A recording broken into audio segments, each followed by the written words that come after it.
Balcony से रक्षाबंधन मनाने वाले भाई बहन। भैया, अब तो तुम चले जाओगे ना? ए दीदी, आऊंगा ना, टेंशन क्यों लेती हो? और कौन सा दूर जा रहा हूँ? तुम्हारी रक्षा करने के लिए मैं हमेशा तुम्हारे साथ और तुम्हारे पास हूँ। बस ऐसे ही अपना हाथ मेरे सिर पर बनाए रखना भैया। लाओ अब कलाई, जल्दी से राखी बांध दो। लो दीदी। रुचि अपने भाई की कलाई पर राखी बांधती है और राम रुचि को गिफ्ट के तौर पर एक ट्रंक बॉक्स देता है। दीदी, इस ट्रंक बॉक्स में आप अपना कीमती सामान रखना। बताओ कैसा लगा गिफ्ट? बहुत अच्छा है, मैं इसमें अपने जीवन की सबसे कीमती चीज रखूंगी। गणेश बालकनी में आते हैं। अरे बच्चों, यहाँ क्या कर रहे हो? बंध गई राखी? हाँ पापा, बंध गई। चलो राम बेटा, अब तुम्हें बोर्डिंग जाने के लिए देर हो रही है। आज ही तुम्हें वहां छोड़कर आना है। गणेश राम का हाथ पकड़कर उसे बालकनी से नीचे ले जाने लगते हैं। रुचि वहीं खड़ी होकर अपने भाई को जाते हुए देखती रहती है। भैया को लेकर मत जाओ ना, अभी तो राखी बांधी है मैंने। बेटा, अगर ये जाएगा नहीं तो बड़ा होकर घर की जिम्मेदारियां कैसे संभालेगा?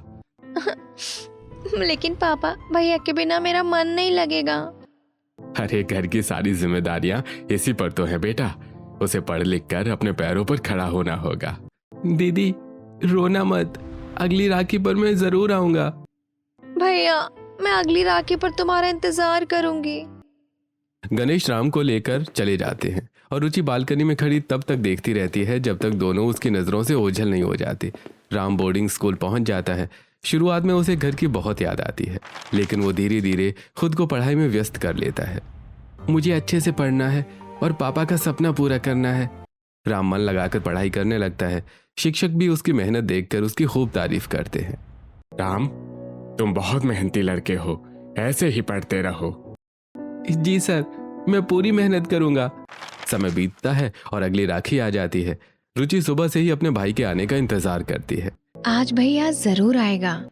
लेकिन राम बोर्डिंग से घर नहीं आ पाता। रुचि का चेहरा उदास हो जाता है। अरे बेटा, अपनी बुआ के बेटे पिंकू को राखी बांध देना, वो भी तो तुम्हारा भाई है। नहीं माँ, पिंकू भैया को क्यों बांधूं? मैं तो अपने भैया को ही राखी बांधूंगी। रुचि राखी लेकर अपने कमरे में जाती है और उसे उसी ट्रंक बॉक्स में रख देती है जो राम ने उसे पहली राखी पर गिफ्ट किया था। हर साल रुचि बालकनी में खड़ी होकर अपने भाई का इंतजार करती और राखी उसी ट्रंक बॉक्स में संभाल कर रख देती। भैया, तुम्हारी राखियां संभाल कर रख रही हूँ, जिस दिन तुम आओगे सारी एक साथ बांधूंगी। दूसरी तरफ राम बोर्डिंग में लगातार मेहनत करता रहता है। वो ट्यूशन लेने लगता है और प्रतियोगी परीक्षाओं की तैयारी भी शुरू कर देता है। मुझे बस रुकना नहीं है, मुझे बस रुकना नहीं है। एक दिन मैं अपने परिवार का सहारा जरूर बनूंगा। देखते ही देखते 8 साल बीत जाते हैं। रुचि अब बड़ी हो चुकी है और घर की जिम्मेदारियां संभालने लगी है, लेकिन हर राखी पर उसकी नजरें आज भी बालकनी के रास्ते पर टिकी रहती हैं। माँ, इस बार राखी में भैया कब आएगा? बेटा, भैया जरूर आएगा, तू चिंता मत कर। माँ, हर साल यही सोचती हूँ कि इस बार आएगा। मोहिनी अपनी बेटी के सिर पर हाथ फेरती है। दोनों कुछ देर तक खामोश रहती हैं। कुछ दिनों बाद मोहिनी अपनी बेटी की उम्र देखकर उसकी शादी के बारे में सोचने लगती है। बेटा, अब तुम्हारी शादी की उम्र हो गई है। माँ, मैं शादी नहीं करूंगी। बेटा, सबको एक ना एक दिन अपने ससुराल तो जाना ही पड़ता है। माँ, मैं नहीं जाऊंगी, मुझे यही आपके साथ रहना है। शाम को सुषमा, गीता और नंदिता तीनों पड़ोस से मोहिनी के घर आती हैं। अरे मोहिनी बहन, तुम्हारी बेटी तो बड़ी हो गई, अब इसकी शादी कर दो। हाँ बहन, मोहल्ले की सारी लड़कियों की शादी हो रही है। अरे अब इसके लिए भी अच्छा लड़का देख लो और शादी कर दो। अभी मेरी शादी की उम्र नहीं है। हाँ, इतने साल बेटे को दूर रखा और अब बेटी को भी घर पर बैठा के रखोगी, आखिर कब तक? रुचि चुप हो जाती है। पड़ोसने कुछ देर बाद वहां से चली जाती हैं। एक दिन रुचि की बुआ पूजा का फोन मोहिनी के पास आता है। वो भी रुचि की शादी को लेकर सवाल करने लगती हैं। मोहिनी, रुचि के लिए लड़का देखा कि नहीं? नहीं दीदी, अभी नहीं देखा। अरे लड़का देखो और शादी कर दो। कब तक कुंवारी बेटी को घर में बैठा कर रखोगी? दीदी, मेरी बेटी के लिए ऐसा मत बोलिए। गरीबों की जब बेटी ब्याहने की औकात नहीं होती ना, तो लड़कियां अक्सर भाग जाती है। दीदी, रुचि के बारे में ऐसा कहना मुझे बिल्कुल पसंद नहीं है। पूजा की बात मोहिनी और गणेश दोनों के मन को बहुत बुरी लगती है। दोनों रुचि की शादी के बारे में गंभीरता से सोचने लगते हैं। कुछ दिन बाद राम का फोन आता है। घर में सभी उसकी आवाज सुनकर खुश हो जाते हैं। पापा, मैं प्रतियोगी परीक्षा में पास हो गया हूँ, मेरी नौकरी भी लग गई है। बेटा, ये तो बहुत बड़ी खुशखबरी है। मेरा बेटा आखिर अपने पैरों पर खड़ा हो गया। अरे बेटा, तेरी बहन रुचि की शादी करनी है, कुछ पैसे भिजवा देना। राम कुछ पल चुप हो जाता है। उसे थोड़ा दुख होता है कि इतने सालों में किसी ने उसका हाल तक नहीं पूछा और आज फोन पर सीधे पैसों की बात हो रही है। किसी ने ये तक नहीं पूछा कि मैं कैसा हूं। ठीक है पापा, मैं पैसे भिजवा दूंगा। राम अपनी नौकरी के साथ साथ बहन की शादी के लिए पैसे बचाने लगता है। ये पैसे दीदी की शादी के लिए हैं। दूसरी तरफ रुचि घर संभालती रहती है और हर राखी पर अपने भाई का इंतजार करती रहती है। एक दिन रुचि और राम फोन पर बात करते हैं। रुचि को लगता है कि अब नौकरी लग गई है तो शायद इस बार उसका भाई राखी पर घर जरूर आएगा। भैया, इस बार तो तुम राखी पर आओगे ना? दीदी, मेरी नौकरी मर्चेंट नेवी में लगी है। तो अब तो तुम घर आ सकोगे ना? दीदी, जहाज पर 6-6 महीने रहना पड़ता है, अब जल्दी घर आना मुश्किल होगा। ये सुनकर रुचि की आंखों में आंसू आ जाते हैं। भैया, मैं हर राखी पर तुम्हारा बेसब्री से इंतजार करती हूँ। दीदी, चिंता मत करो, मैं कभी न कभी तो आऊंगा, तुम उदास मत होना। कुछ दिन बाद गणेश फिर राम से फोन पर बात करते हैं। उन्हें समाज की बातें परेशान करने लगती हैं। बेटा, अब दुनिया भी बातें बनाने लगी है, रुचि की शादी कर देनी चाहिए। ठीक है पापा, आप शादी कीजिए, मैं पैसे भिजवा दूंगा। कुछ दिनों बाद मोहिनी और गणेश पंडित जी को बुलाते हैं। पंडित जी करण के परिवार का रिश्ता लेकर आते हैं। सिसोदिया जी का परिवार बहुत अच्छा है, लड़के का नाम करण है। लड़का तो अच्छा लग रहा है। मुझे भी रिश्ता ठीक लग रहा है। पंडित जी करण के घर पहुंचते हैं और रुचि की तस्वीर दिखाते हैं। लड़की शांत स्वभाव की है, गरीब घर की है, लेकिन बहुत कामकाजी और समझदार है। पंडित जी, हमें ऐसी ही बहू चाहिए। बस जब लड़की देखने जाएं तो अपने लड़के को ज्यादा आवारागर्दी मत करने देना। पंडित जी, आप चिंता मत करो। सुन ले बेटा, कोई ऊल जुलूल हरकत मत करना, वरना लड़की भी नहीं मिलेगी। ठीक है माँ। अगले दिन करण का परिवार रुचि को देखने आता है। रुचि शांत स्वभाव से सबके सामने बैठती है। बेटी, घर का काम कर लेती हो? जी, जितना आता है मन लगाकर करती हूँ। लड़की शांत लग रही है, मुझे भी पसंद है। रुचि के शांत स्वभाव से परिवार शादी के लिए हाँ कर देता है। दूसरी तरफ सुभद्रा मन ही मन खुश होती है। ऐसी बहू चाहिए थी जो मेरे इशारों पर चले। राम शादी के लिए पैसे भेज देता है। शादी की तैयारियां शुरू होती हैं और कुछ ही दिनों में रुचि की शादी हो जाती है। विदाई के समय रुचि का फोन बजता है। दूसरी तरफ राम होता है। अरे दीदी, मुझे माफ कर देना, मैं शादी में नहीं आ सका। भैया, तुम्हारी बहुत याद आ रही है भैया। मैंने पैसे पूरे भेज दिए थे दीदी। पैसे से ज्यादा तुम्हारा आना जरूरी था भैया। मैं जानता हूँ दीदी, जल्दी मिलने की कोशिश करूंगा। रुचि रोते हुए अपने मायके से विदा होती है और अपने नए ससुराल पहुंचती है। रुचि का ससुराल में गृह प्रवेश होता है।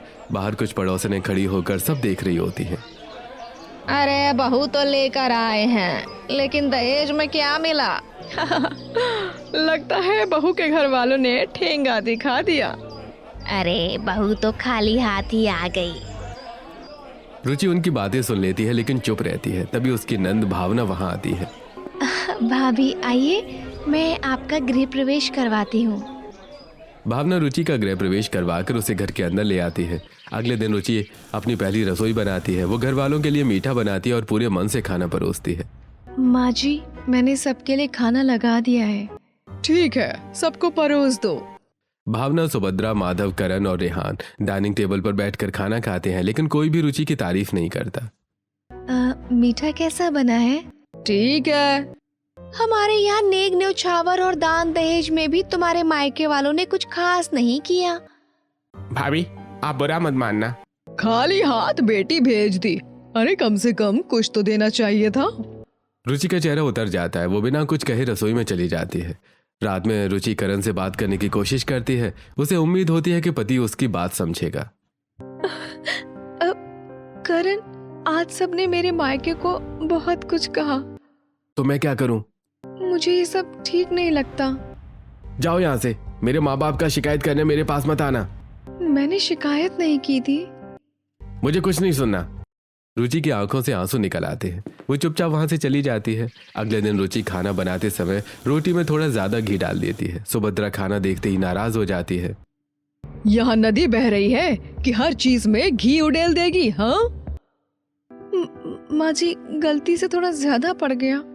भाभी, हम लोग आपके मायके वालों की तरह कंजूस नहीं है जी, लेकिन हर चीज देख कर करनी पड़ती है।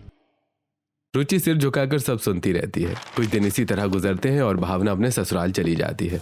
अब रुचि अकेली ही अपने घर की जिम्मेदारियां संभालने लगती है। वो हर दिन खुद को समझाती है कि उसे इस घर को अपना बनाना है, चाहे परिस्थितियां कितनी मुश्किल क्यों ना हो। ऐसे कुछ दिन बीत जाते हैं। अब घर में रिहान की शादी की बात शुरू हो जाती है और उसके लिए लड़की देखी जाने लगती है। अब रिहान की भी शादी कर देनी चाहिए। घर में एक और बहू आ जाएगी तो घर और हरा भरा लगेगा। हाँ, अब उसके लिए अच्छा रिश्ता देखना शुरू कर देते हैं। माँ, आप लोगों को जो लड़की पसंद आई मुझे भी मंजूर है। कुछ दिनों बाद परिवार रिहान के लिए नीलम नाम की लड़की को देखने जाता है। नीलम का परिवार संपन्न होता है और उसका परिवार भी सभी को पसंद आता है। आहा, लड़की तो बहुत अच्छी है और परिवार भी अमीर है। मुझे भी रिश्ता ठीक लग रहा है। रिश्ता लगभग तय होते ही सुभद्रा नीलम से अलग से बात करती है। बेटी, तुम्हारी जेठानी रुचि बहुत सीधी है। घर का सारा काम खुद कर लेती है। तुम्हें ज्यादा परेशानी नहीं होगी। हाँ माँ, शादी के बाद तो मेरे मजे हैं। कुछ ही दिनों में रिहान और नीलम की शादी तय हो जाती है। फिर धूमधाम से दोनों की शादी होती है और नीलम का गृह प्रवेश बड़े उत्साह से किया जाता है। आज तो मेरी छोटी भाभी की शादी है, मैं जमकर नाचूंगी। ढोल नगाड़ों की आवाज के बीच भावना खूब नाचती है। पड़ोस की महिलाएं भी नई बहू को देखने के लिए इकट्ठा हो जाती हैं। अरे, इस बार तो बहू के घर से खूब दान दहेज आया है। बहू हो तो ऐसी हो, मायका भी संपन्न और सामान भी बढ़िया। ये सुनकर सुभद्रा का चेहरा खुशी से खिल उठता है। वो मन ही मन अपनी नई बहू पर गर्व महसूस करती है। सच में नीलम एक हमारे स्टैंडर्ड्स को मैच करती है। अगले दिन नीलम की पहली रसोई होती है। नीलम बड़े आराम से खाना बनाती है और सभी को प्यार से परोसती है। माँ जी, मैंने सबके लिए खाना तैयार कर दिया है, बताइए कैसा बना है? आहा, बहुत अच्छा बना है बेटी। पहली रसोई के बाद घर में नीलम को खूब नेक दिया जाता है। सुभद्रा उसे सोने का हार देती है। बहू, ये मेरी तरफ से तुम्हारे लिए सोने का हार है। धन्यवाद माँ जी। माधव नीलम को सोने के कंगन देते हैं और भावना उसे सोने की अंगूठी देती है। बहू, इसे हमारी तरफ से अपना आशीर्वाद समझना। छोटी भाभी, ये अंगूठी मेरी तरफ से। आप सबने मुझे इतना प्यार दिया, मैं बहुत खुश हूँ। ये सब देखकर रुचि चुपचाप खड़ी रहती है और मन ही मन सोचती है कि उसके साथ ऐसा क्यों नहीं हुआ था। मुझसे तो किसी ने इतना भी नहीं कहा था कि पहली रसोई कैसी बनी है। अब घर में दोनों बहुएं रहने लगती हैं। रुचि सुबह से रात तक घर का काम करती है, जबकि नीलम को ज्यादातर आराम दिया जाता है। बेटा, तुम बैठो, अभी नई नई आई हो, आराम करो। ठीक है माँ जी। माँ जी, मैं बाकी काम कर देती हूँ। हाँ रुचि, तुम कर दो। नीलम अक्सर सुभद्रा के साथ बैठकर बातें करती रहती है और रुचि अकेले काम में लगी रहती है। माँ जी, मेरी शादी के समय तो कितनी सारी बातें हुई थी। हाँ बेटा, तुम्हारे मायके वालों ने सब कुछ बहुत अच्छे से किया। कुछ समय बाद रक्षाबंधन का त्योहार आता है। घर में सभी अपने अपने मायके और भाई की बात करने लगते हैं। माँ जी, मैं आज मायके जा रही हूँ, भैया को राखी बांधनी है। हाँ बेटी, जरूर जाओ और खुश रहो। नीलम मायके चली जाती है। भावना भी अपने मायके जाती है, लेकिन रुचि पूरे दिन घर की खातिरदारी में लगी रहती है। शाम को काम खत्म करके रुचि कुछ देर के लिए बालकनी में आकर खड़ी होती है। उसे फिर अपने भाई राम की याद आने लगती है। आज फिर राखी आ गई, लेकिन मेरा भैया नहीं आया। तभी पड़ोस में रहने वाली रानी अपने बच्चों के साथ बालकनी में आती है और रुचि को उदास देख लेती है। क्या हुआ बेटा, इतनी उदास क्यों खड़ी हो? आंटी, मेरे भैया राखी पर नहीं आते ना, इसीलिए आज उनकी बहुत याद आ रही थी। बेटा, अगर तुम्हारा भाई नहीं आ सकता तो मेरे बेटे शिवम को राखी बांध देना। नहीं आंटी, राखी बांधूंगी तो अपने भैया को ही बांधूंगी। रुचि कमरे से वही ट्रंक बॉक्स लेकर आती है और उसमें रखी राखियों को देखकर भावुक हो जाती है। ये राखियां मेरे भैया की हैं। मैं किसी और की कलाई पर इन्हें नहीं बांध सकती। रुचि एक नई राखी ट्रंक बॉक्स में रखती है और उसे बंद करके अंदर चली जाती है। बेचारी कितनी भोली है, इसके ससुराल वाले इसे कितना परेशान करते हैं। भावना अपने भाई रेहान को राखी बांधती है और घर में खूब खुशियां मनाती है। वहीं रुचि पूरे दिन सबकी खातिरदारी करती रहती है। भैया, आप हमेशा ऐसे ही खुश रहना और मुझे ऐसे ही याद करते रहना। तुम भी हमेशा खुश रहो बहन। रुचि दूर खड़ी होकर ये सब देखती रहती है और मनी मन अपने भाई राम को याद करती है। शाम को वो हिम्मत करके राम को फोन करती है। भैया, आज राखी है, तुम नहीं आ पाए। दीदी माफ करना, मैं इस बार भी नहीं आ पाया। कोई बात नहीं भैया, बस तुम्हारी आवाज सुननी थी। दीदी मेरा आना मेरे हाथ में नहीं है, लेकिन तुम मेरे दिल में हमेशा रहती हो। फोन रखने के बाद रुचि रोने लगती है। करण उसे रोते हुए देख लेता है। ये क्या रोना धोना लगा रखा है? आज राखी है, मुझे अपने भैया की याद आ रही थी। चलो रोना बंद करो और जाकर काम करो, मेरी बहन की सेवा करो। मैं तो पूरे दिन काम ही कर रही हूँ। तुम्हारे कंगाल मायके वालों ने दिया ही क्या है जो तुम उनके लिए इतना रो रही हो? रुचि कुछ नहीं कहती, वो चुपचाप रसोई में चली जाती है और अपनी आंखों के आंसू पोंछ लेती है। जब भी रुचि परेशान होती वो बालकनी में आकर कुछ देर बैठ जाती। रानी उसे उदास देखकर कभी खीर तो कभी हलवा बनाकर ले आती है। बेटा, ये ले खीर, अपने हाथ से बनाई है, खा ले। आंटी, आप मेरे लिए इतना क्यों करती है? क्योंकि तू भी मेरी बेटी जैसी है। जब मन भारी हो मेरे पास आ जाया कर। आंटी, आपसे बात करके सच में मन हल्का हो जाता है। कुछ दिन बाद नीलम के मायके से सावन का शगुन आता है। पूरा सामान देखकर सुभद्रा बहुत खुश हो जाती है। माँ जी, सावन का शगुन थोड़ा देर से आया है। तेरे मायके से शगुन कम से कम आया तो। सुभद्रा सामान देखकर रुचि की तरफ देखती है और फिर ताना मारती है। इस कंगाल के मायके से तो कुछ भी नहीं आया। वो माँ जी। कुछ दिनों बाद मोहिनी और गणेश बेटी से मिलने उसके ससुराल पहुंचते हैं। वो दरवाजे पर खड़े होकर अपनी बेटी से मिलने की उम्मीद करते हैं। बेटा, रुचि को बुला दीजिए, हम उससे मिलने आए हैं। यहाँ क्यों आए हो? बेटी से मिलने आए हैं, काफी समय हो गया उसे देखे हुए। कभी अपनी बेटी को कुछ दिया है? मेरे बेटे को आज तक क्या दिया तुम लोगों ने? हाँ बहन जी, हम अपनी हैसियत के हिसाब से ही सब करते हैं। अपनी बेटी को कुछ दे नहीं सकते तो यहाँ आने की जरूरत भी नहीं है। निकलो यहाँ से। मोहिनी और गणेश की आंखें नम हो जाती हैं। वो बिना रुचि से मिले वहां से लौट जाते हैं। रुचि को जब ये पता चलता है कि उसके माता पिता उससे मिले बिना वापस चले गए तो वो अंदर से टूट जाती है। माँ पापा मुझसे मिलने आए थे और मैं उनसे मिल भी नहीं पाई। अब इस बात को लेकर फिर से रोना मत शुरू कर देना।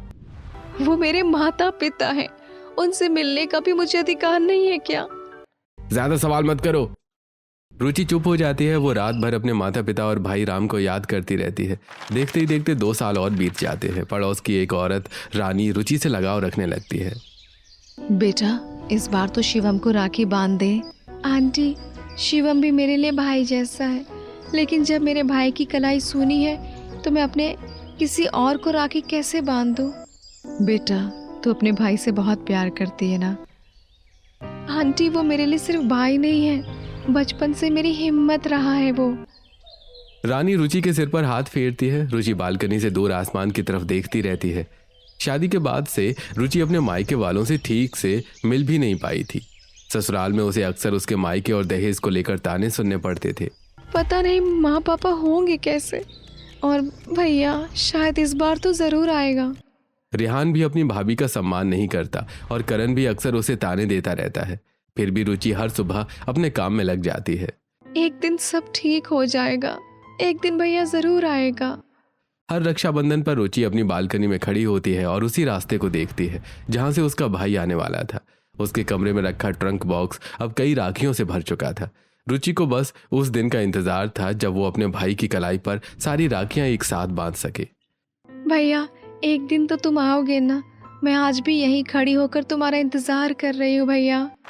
ऐसे ही दिन बीतते जाते हैं और फिर एक बार रक्षाबंधन का त्योहार करीब आ जाता है। इस बार रुचि को अपने भाई के आने की उम्मीद पहले से कहीं ज्यादा होती है। भैया, इस बार आप सच में आओगे ना? मैं कई सालों से आपकी राह देख रही हूँ भैया। हाँ दीदी, इस बार मैं जरूर आऊंगा, आप बिल्कुल टेंशन मत लेना। भैया, मैं इस बार आपका इंतजार बालकनी में खड़ी होकर करूंगी भैया। इस बार आपको ज्यादा इंतजार नहीं करवाऊंगा। फोन रखने के बाद रुचि की आंखों में खुशी के आंसू आ जाते हैं। वो तुरंत अपनी सास से मायके जाने की अनुमति मांगने जाती है। माँ जी, इस बार मेरे भैया राखी बंधवाने के लिए आ रहे हैं, क्या मैं मायके चली जाऊं? नहीं, इसकी कोई जरूरत नहीं है। यहीं रहो और घर का काम संभालो।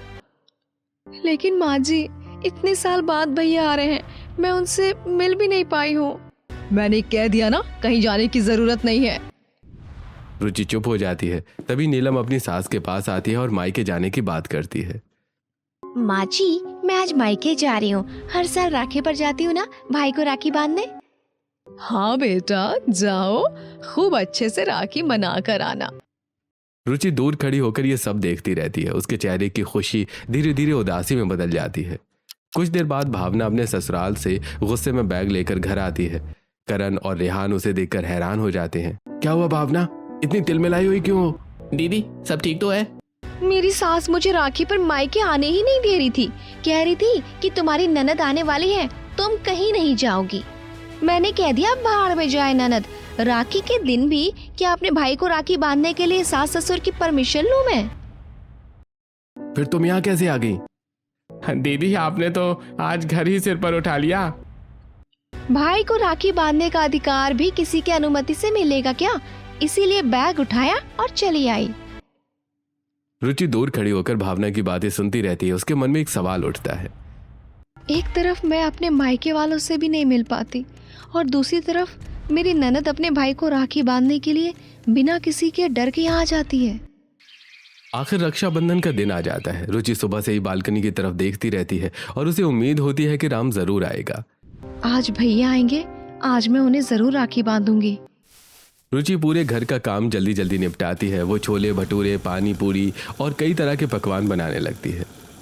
रुचि, ध्यान रखना, आज भावना के लिए सब कुछ अच्छा बनना चाहिए। जी माँ जी, मैं सब बना दूंगी। भाभी, आज मेरे दोनों भाइयों के लिए खाना बहुत अच्छा बनाना। जी दीदी। रुचि रसोई में काम करती रहती है, लेकिन उसके मन में सिर्फ अपने भाई के आने की बात चल रही होती है। दोपहर के करीब राम आखिरकार रुचि के ससुराल पहुंच जाता है। उसके हाथ में राखी का सामान और बहन के लिए एक छोटा सा तोहफा होता है।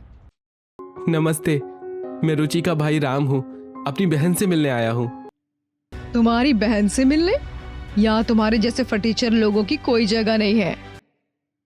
माँ जी, मैं सिर्फ अपनी बहन से राखी बंधवाने आया हूँ। राखी बंधवा कर वापस चला जाऊंगा।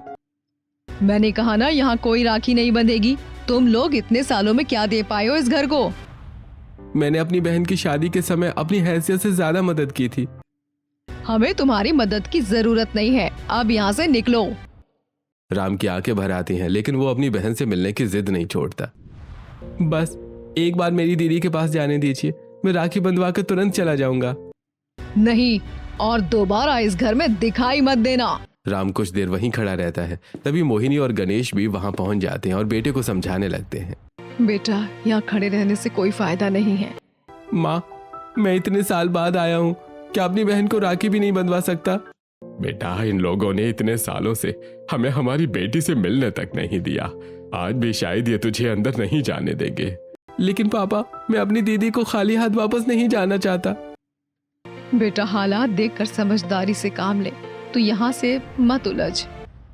राम भारी मन से कुछ देर वहीं खड़ा रहता है। तभी उसकी नजर पास की बालकनी पर जाती है। रानी राम को परेशान देखकर अपने घर बुलाती है। राम उसके घर आकर बैठ जाता है। बेटा राम, अंदर आओ। इतनी दूर से अपनी बहन के लिए आए हो और यहाँ खड़े होकर दुखी हो रहे हो। आंटी, मैं सिर्फ अपनी दीदी को राखी बांधने आया था, लेकिन मुझे उनसे मिलने भी नहीं दिया गया। बेटा, तेरी बहन हर साल तेरा इंतजार करती है। उसकी आंखें हर राखी पर इसी रास्ते को देखती हैं। आंटी, मुझे नहीं पता था कि दीदी इतनी परेशान है। बेटा, आज अपनी कलाई सूनी मत रहने देना, जैसे तैसे उससे राखी बंधवा लेना। लेकिन आंटी, मैं उसके पास जाऊं कैसे? तुम मेरी बालकनी में खड़े हो जाओ। रुचि जब अपनी बालकनी में आएगी तब तुम उससे बात कर लेना। रानी राम को चाय और नाश्ता देती है। राम की आंखों में फिर से उम्मीद जागती है। कुछ देर बाद रुचि रोते हुए अपनी बालकनी में आती है। उसके हाथ में वही पुराना ट्रंक बॉक्स होता है। भैया, आज फिर मुझे इसी ट्रंक बॉक्स में आपकी राखी रखनी पड़ेगी। रुचि ट्रंक बॉक्स खोलती है। उसमें कई सालों से संभाल कर रखी हुई राखियां देखकर उसकी आंखें भर आती हैं। मैंने सोचा था इस बार आप आओगे, लेकिन शायद इस बार भी राखी आपके बिना ही रह जाएगी। तभी रुचि की नजर सामने पड़ती है और वो कुछ पल के लिए बिल्कुल स्तब्ध रह जाती है। भैया, हाँ भैया। रानी की बालकनी में राम खड़ा होता है। रुचि उसे देखकर खुशी से रो पड़ती है। भैया, आप सच में आ गए? हाँ दीदी, इस बार मैं अपना वादा पूरा करने आया हूँ। रुचि बालकनी से रानी की बालकनी की तरफ जाती है। भैया, मुझे तो यकीन ही नहीं हो रहा है कि आप मेरे सामने खड़े हो। दीदी, मैंने बहुत देर कर दी, लेकिन अब तुम्हारी कलाई सोनी नहीं रहने दूंगा। भैया, मुझे आपसे कुछ नहीं चाहिए, बस हर साल एक बार आकर मुझे देख जाया करो।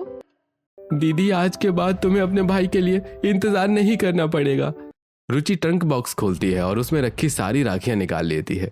रुचि एक के बाद एक राखी राम की कलाई पर बांधना शुरू करती है। कुछ ही देर में राम की कलाई रंग बिरंगी राखियों से भर जाती है। ये पहली राखी है जो मैंने आपके इंतजार में रखी थी।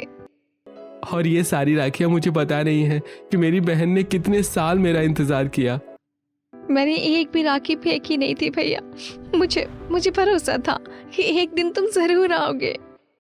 दीदी, आज समझ आया कि तुम्हारा इंतजार कितना लंबा था। राम अपनी जेब से रुचि के लिए लाया हुआ उपहार निकालता है। और ये तुम्हारे लिए, बहुत बड़ा नहीं है लेकिन दिल से लाया हूँ। मेरे लिए तो आपका आना ही सबसे बड़ा तोहफा है भैया। दोनों बालकनी में खड़े होकर रक्षाबंधन मना रहे होते हैं। आसपास के कुछ पड़ोसी उन्हें देखकर बातें बनाने लगते हैं। अरे, ये क्या तमाशा लगा रखा है? बहू अपनी बालकनी से दूसरी बालकनी में खड़े भाई को राखी बांध रही है। अरे, इसे अंदर ले जाओ, पूरे मोहल्ले में तमाशा बना रखा है। भावना मिठाई लेने के लिए बाहर जाती है और ये सब देखकर चौंक जाती है। भाभी, ये क्या तमाशा लगा रखा है? भावना तुरंत अंदर जाकर सुभद्रा को सारी बात बताती है। माँ, देखो भाभी ने क्या तमाशा लगा रखा है। अपनी बालकनी से दूसरी बालकनी में खड़े भाई को राखी बांध रही है। ये सुनते ही सुभद्रा गुस्से में बालकनी की तरफ जाती है। माधव भी उसके पीछे आ जाते हैं। रुचि, ये क्या नाटक लगा रखा है? पूरे मोहल्ले के सामने हमारी इज्जत खराब कर रही हो। बहू, ये कोई तरीका है क्या? अपनी बालकनी से दूसरी बालकनी में खड़े होकर राखी बांध रही हो। पापा जी, मैं तो बस अपने भाई को राखी बांध रही हूँ। तुम्हारे भाई को इस घर में आने की इजाजत नहीं है। अब ये तमाशा भी बंद करो। मेरी बहन ने कोई गलत काम नहीं किया है। वो सिर्फ अपने भाई का त्योहार मना रही है। तुम बीच में मत बोलो। मैं अपनी बहन की इज्जत के लिए ही बोल रहा हूँ। इतने सालों से उसने मेरा इंतजार किया है। सुभद्रा कुछ कहने ही वाली होती है कि राम शांत आवाज में आगे बोलता है। मेरी बहन को मत डांटिए। मैं आपके घर में नहीं आ रहा, बस अपनी बहन से कलाई पर राखी बंधवा रहा हूँ। उसके बाद मैं खुद चला जाऊंगा। भैया, मेरे लिए मत लड़ना। मैं नहीं चाहती कि मेरी वजह से तुम्हें कोई परेशानी हो। दीदी, तुम मेरी बहन हो। तुम्हारे सम्मान के लिए आवाज उठाना मेरे लिए परेशानी नहीं, मेरा फर्ज है। रुचि की आंखों से आंसू बहते रहते हैं। राम की कलाई पर बंधी सारी राखियां हवा में झूल रही होती हैं और पहली बार रुचि को लगता है कि उसका भाई सच में उसके साथ खड़ा है। राम अपनी बहन रुचि की हालत देखकर आखिरकार सुभद्रा के घर के अंदर आ जाता है। सुभद्रा उसे देखते ही गुस्से में उसे खरी खोटी सुनाने लगती है। तुम गरीबों की औकात ही क्या है? मेरे घर में कैसे चले आए? मैंने कहा था ना कि यहाँ तुम्हारी कोई जगह नहीं है। आंटी जी, क्या एक भाई अपनी बहन से राखी बंधवाने के लिए अपनी बहन के घर भी नहीं आ सकता? आपकी बहू मायके जाती है, आपकी बेटी भी राखी पर मायके आती है, फिर मेरी बहन के साथ इतना जुल्म क्यों? मुझे ज्ञान मत दो। तुम्हारे घर वालों ने इस घर के लिए किया ही किया है। आंटी जी, क्या आपने कभी अपने भाई को राखी नहीं बांधी? क्या कभी रक्षाबंधन पर अपने भाई को याद नहीं किया? फिर मेरी बहन को उसके भाई से दूर रखने का दर्द आप क्यों नहीं समझ पा रही हैं? राम की आवाज भर्रा जाती है। वो अपनी सूनी कलाई सुभद्रा के सामने कर देता है। 10-12 साल बीत गए आंटी जी। मेरी कलाई पर आज तक मेरी बहन की राखी नहीं बंधी। मेरी आत्मा ही जानती है कि इन सालों में मुझ पर क्या बीती है। मेरी बहन हर साल बालकनी में खड़े होकर मेरा इंतजार करती रही। क्या आपको इसका जरा भी अंदाजा है? मैं अपनी बहन से कुछ मांगने नहीं आया, मुझे बस उसकी राखी चाहिए। आज मेरी कलाई सूनी मत रहने दीजिए। राम की बातें सुनकर घर का माहौल बदल जाता है। रुचि अपने आंसू रोक नहीं पाती और सुभद्रा भी कुछ पल के लिए चुप हो जाती है।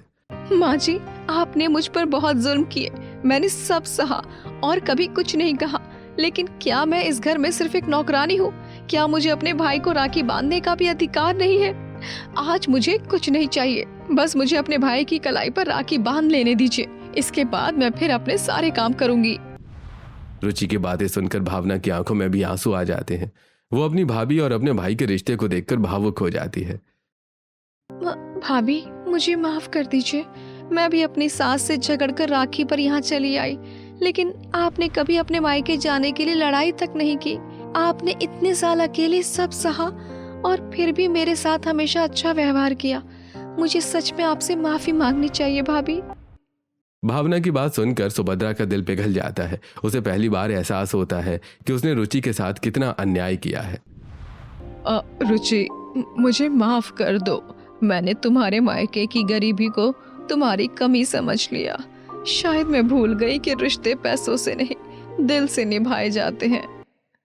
सुभद्रा आगे बढ़कर रुचि के सिर पर हाथ रखती है। फिर भावना तुरंत आरती की थाल सजा कर लाती है।